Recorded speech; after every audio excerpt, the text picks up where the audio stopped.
Gubernur Jawa Barat Deddy Mulyadi ini mendapat sindiran di mana gubernur dengan branding merakyat namun untuk menaikkan UMP Jawa Barat ini sulit gitu ya, di mana diketahui bahwa Jawa Barat ini menjadi provinsi dengan kenaikan UMP atau upah minimum provinsi terendah di Indonesia, yaitu angka kenaikannya ini hanya Rp126.000 gitu ya, dibandingkan provinsi-provinsi yang lainnya. Ini Jawa Barat ini kenaikannya ini dinilai paling kecil gitu, terkecil loh di Indonesia. Loh kok bisa ya gitu ya, padahal kan kita tahu Kang Deddy ini sering bagi-bagi duit buat rakyat, borong sana sini gitu ya, tapi ketika untuk menaikkan UMP ini kayaknya sulit banget. Kenapa ya Kang Deddy ya gitu. Kita akan lihat dulu sindiran dari warga ini seperti apa. Warganet dari akun X Arif Wicaksono @arifbalikpapan1,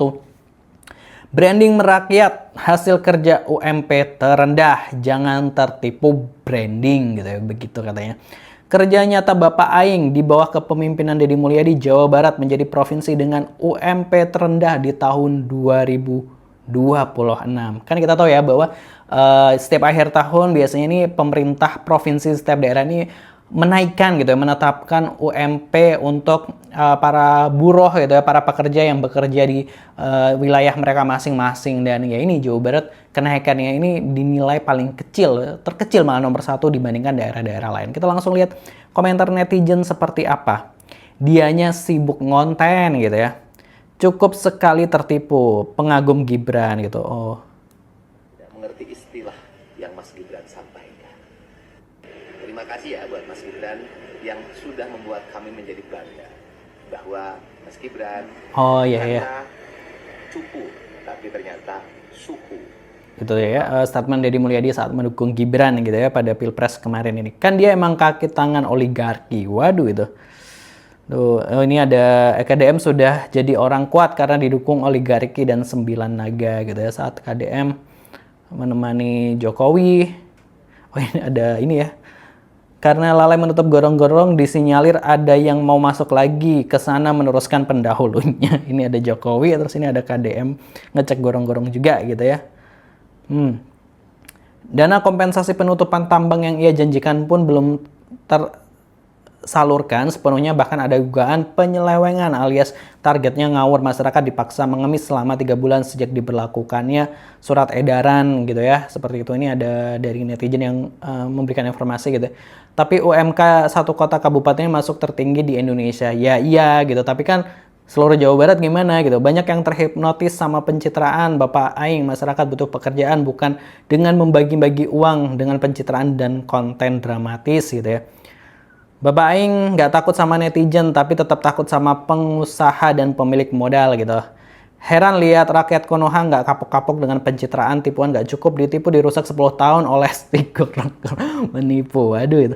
Cara yang sama tidak akan laku lagi gitu ya. Ada yang lebih penting, pendidikan merata supaya tidak ada rata-rata pendidikan SMP pun tidak tamat, penyerapan tenaga kerja untuk mencegah pengangguran berjamaah gitu. Masih banyak yang tertipu dengan gaya merakyat padahal dia sedang ngonten gitu. Gubernur daerah khusus bencana luar daerah gitu. Mau muntah tengok gaya dia pencitraan ala Mulyono gitu ya. Anak asuhnya Jokowi gitu ya, New Mulyono gitu. Herannya kok ada ya yang muji-muji Bapak gitu ya, Bapak Aing gitu. Waspadai politik pencitraan gitu ya. Itulah fungsi karakter politikus dibentuk, ingat Mulyono, ingat mobil SMK, ingat Freeport dan banyak lagi yang lainnya gitu ya. Viralkan dan edukasi rakyat gitu ya. Bangsa yang tangguh kagak ada kapok-kapoknya gitu ya. Itu tadi ya komentar-komentar netizen gitu ya.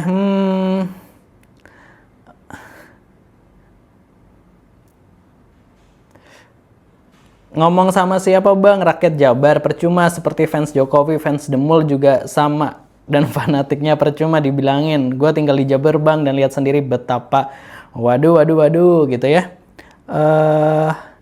Itu tadi positive people, komentar-komentar dari warganet gitu ya terkait dari sindiran Arif Wicaksono kepada Deddy Mulyadi yang branding merakyat, tapi untuk menaikkan UMP Jawa Barat aja ini susah banget gitu, bahkan yang terendah di Indonesia. Nah ini nggak tahu nih kebijakannya emang akan berubah atau seperti apa, tapi ini didemo juga nih oleh serikat buruh gitu ya. Kalau menurut Positive People gimana pendapatnya? Tulis di kolom komentar. Jangan lupa subscribe.